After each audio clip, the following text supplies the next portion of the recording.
Boeing officials have filed an unfair labor practice charge with the National Labor Relations Board. Now, that filing is against the union that represents about 33,000 striking U.S. West Coast factory workers. The plane maker said the International Association of Machinists and Aerospace Workers, the unit representing the workers, had failed to bargain in good faith during the 4-week work stoppage.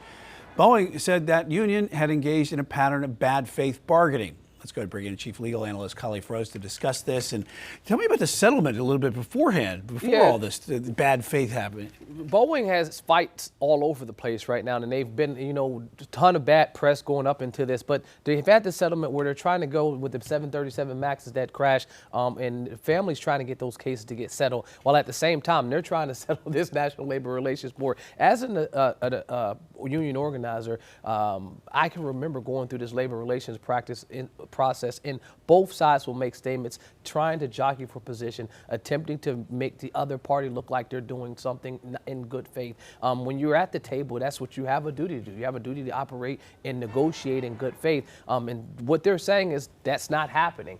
If you're trying to challenge folks, threaten them for their position, making sure that they can't continue to organize, we're in a state where they are legally authorized to organize, then that's a problem. When you're attempting to say that folks are doing things that are unethical, those are the mudslinging that happens in these types of races, in these type of challenges. And so this is normal course of action in any type of union fight. Yeah, and any type of union fight, we see the auto workers, it's a very strong union. The machinist workers for Boeing, this is a very strong union that they do have, especially in Washington where there are those planes And the made. timing of it, you got to think about it. These guys, Boeing is a major government contractor, right? And then you also recognize that you had this labor strike with the dock workers that was happening. And so if you're attempting to jockey for position, if you're saying, you know what, I'm looking at my contract right now and I think we need to get it revised as well. Dock workers contract hadn't been revised for 10 years. And so those folks that went a number of years without seeing any increase, while the ownership was seeing billion-dollar profits year over year. In this situation, it's the same thing. Boeing's landed numerous government contracts.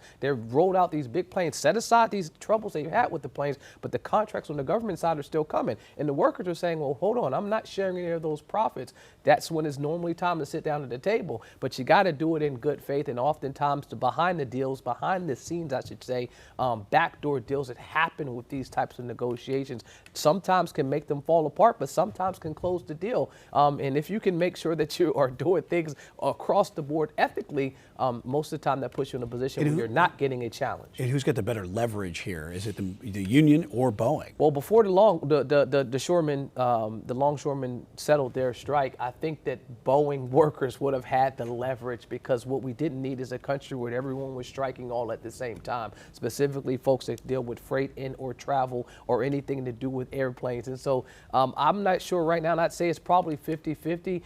Hopefully these folks can get to the table and put this aside, because then Boeing can deal with the other issue where you have these families that are grieving right now, trying to figure out if they can get this case to move forward. Yeah, something critical when you're talking about airplane manufacturers and Boeing, a big company here for the United States.